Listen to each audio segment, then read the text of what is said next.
People in Cameroon's southwest took to the streets of the regional capital Buea to express their anger after a police officer shot and killed a schoolgirl. Police reportedly opened fire after a vehicle carrying pupils refused to stop at a checkpoint Thursday. A mob quickly lynched the suspected shooter. The region's governor described the incident as shocking and appealed for calm.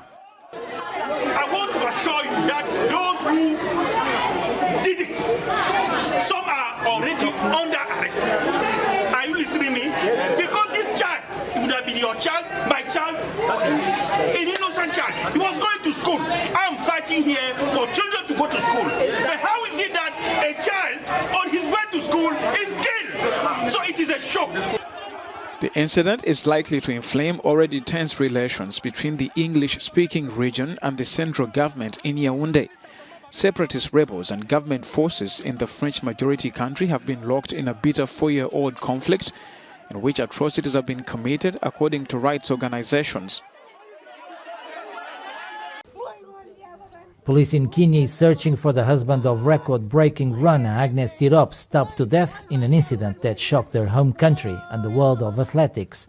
The police named the athlete's husband, Emmanuel Hotik, as the prime suspect in the death of the 25-year-old Olympian. Agnes Tirop was killed just a month after smashing the women-only 10-kilometer world record at an event in Germany.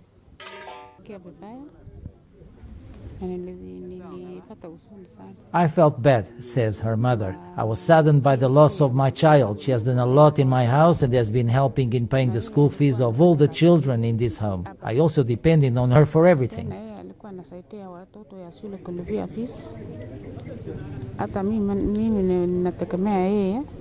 When we got the news, it was really saddening because Agnes has been a good person since she was young.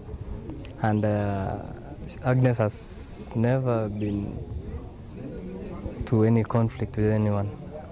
So having been killed really got us with surprise. So, Kenyan President Uhuru Kenyatta also paid tribute to the young athlete, who would have turned 26 later this month. Kenyatta urged the police to track down those behind her death.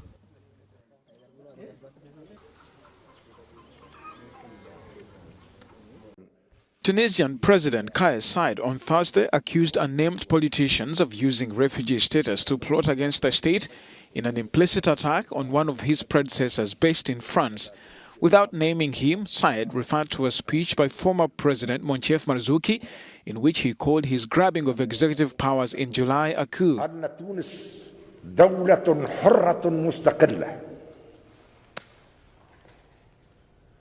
Tunisia is a free and independent state, and there can be no interference in its affairs.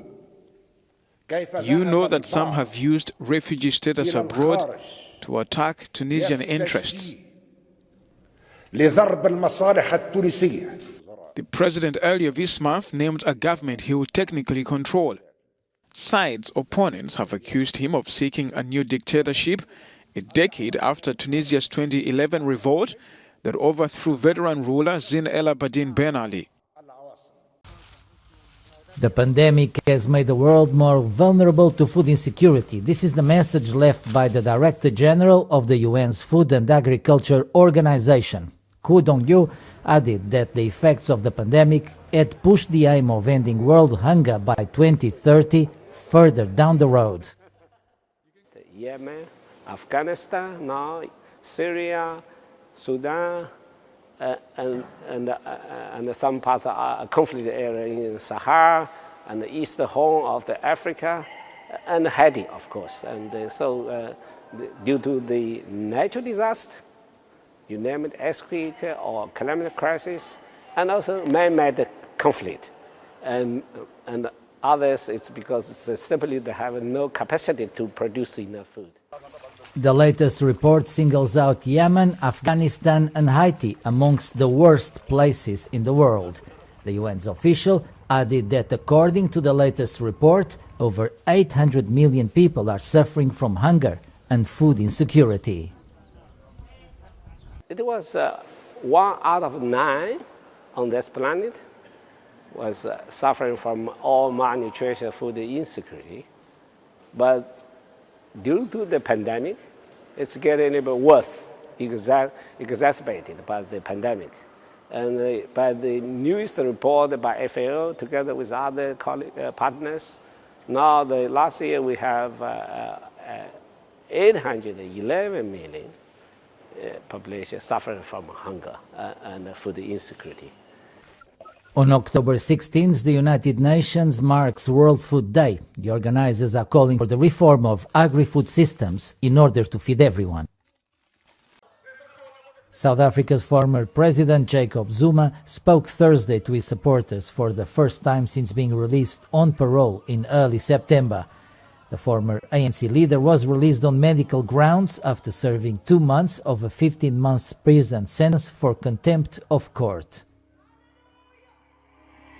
Okay, Zuma is a real man, he's a great man. He do make mistakes, we all make mistakes as a people. You know, the guy is too old for him to go to jail. Jacob Zuma spoke via a video link as no one knows where the 79-year-old is serving parole. In his speech, the former president lambasted the courts and criticized the graft investigations against him. Today, we have state governed by those who know what it is like to be oppressed and denied fundamental human rights. It is this state that has imprisoned me for contempt of court without trial. Something has gone terribly wrong in our country. South Africans head to the polls on November the 1st to elect local councillors across the country. Zuma's arrest in July sparked a wave of violence and unrest.